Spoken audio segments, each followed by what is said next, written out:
Welcome to my crib. Come in.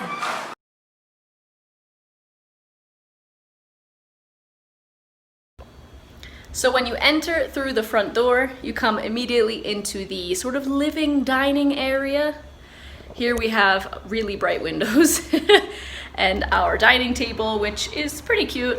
And then we come into the living room, which is great because it's like a futon couch. It's super, super comfortable, and it pulls out into a bed should you have some friends come over or if you want to have 3 people stay. But this is the main room of the apartment. So this is where we've done all of our living and working and studying and TV watching. It's pretty bright in here during the day. It can get a little bit darker in here, especially in the afternoons when the sun's not shining through this window in particular.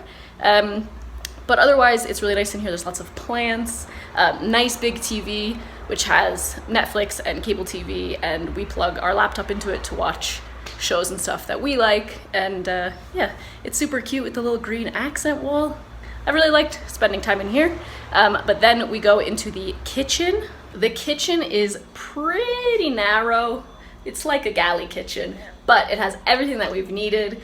We've got a little bit of workspace. We've got a full stove and oven. I don't know if you know how difficult it is to find an oven in Mexico City in an Airbnb for a long-term rental. But yeah, it was difficult. So happy about this.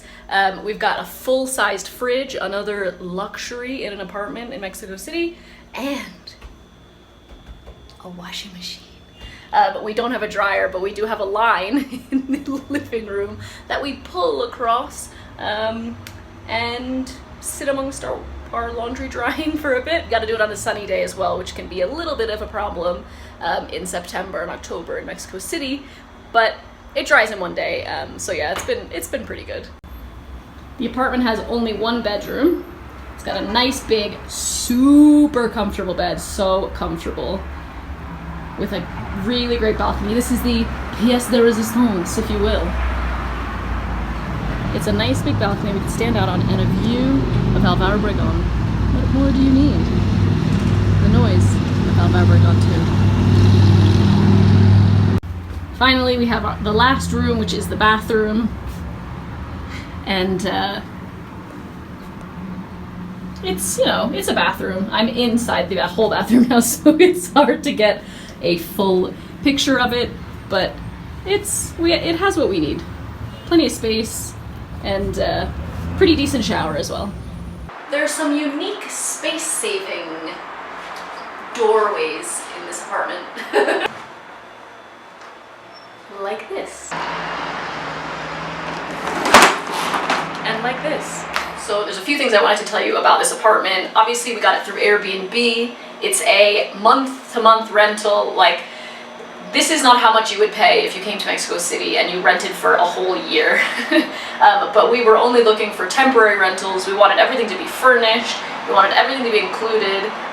So if you're coming to Mexico City for shorter periods of time, a month, 3 months, 6 months, and you're looking for a place to rent, Airbnb really is like one of the better options because you get everything included, and a lot of places in Mexico City in particular do monthly discounts. So although this rental I believe is $30 a night, we ended up being able to get it for, well, her monthly rate is $700 a month, which probably we wouldn't have paid at full price because it's quite steep, but we're right on Álvaro Obregón. We're right in the heart of Roma Norte, and we had a little bit of credit from some trips that we canceled earlier in the year, so we got it for a bit less than that.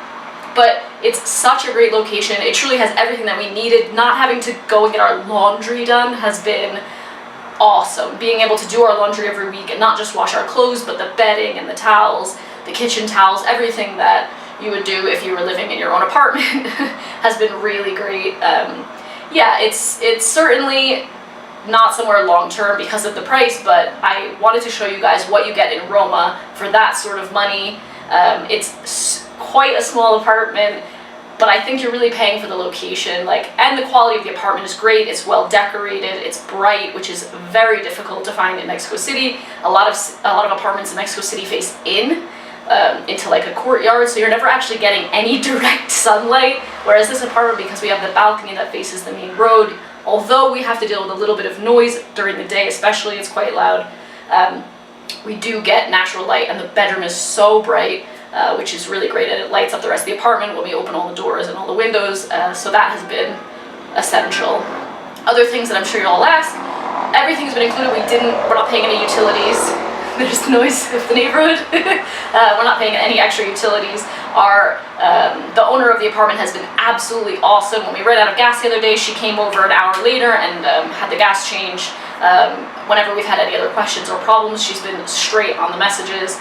So I will link below to this apartment so that if you guys want to book a stay here, feel free. It's a great place. The location is truly unbeatable if you love Roma Norte. We've walked everywhere. We've walked to restaurants and bars. We've walked to taco stands. We've walked to Mercado Medellin and all the tianguis that are around. So it's been really, really a great option for us, and wanting to avoid sort of like public transportation and having to get in a car too much. So yeah. Other things worth noting about the apartment, it's on the 4th floor. We're at altitude, right? We're at, over 7,000 feet, and there's no elevator, so we had to carry our suitcases up, we carry our groceries up, we carry our big garrafon of water up, and yeah, it's definitely been good for the cardiovascular fitness. It's a really great apartment. Anyway, I really just wanted to show you guys what you can get for your money in Roma Norte.